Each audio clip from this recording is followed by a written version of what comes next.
அல்லாவும் ஈஸ்வரனும் ஒண்ணுன்னா விளங்கல, அல்லாவும் ஈஸ்வரனும் ஒண்ணுன்னா விளங்கல, ஆன்மாதான் கடவுளும் நான் நம்பவே முடியலே.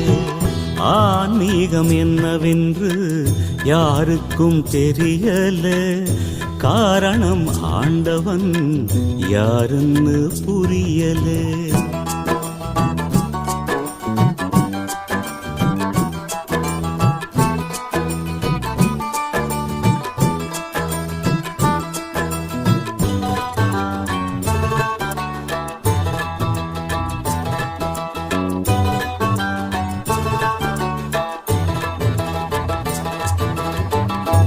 ஆணவம் உள்ளவரை ஆன்மீகம் இல்லையடா, ஆண்டவனை அறிவதற்கு நாண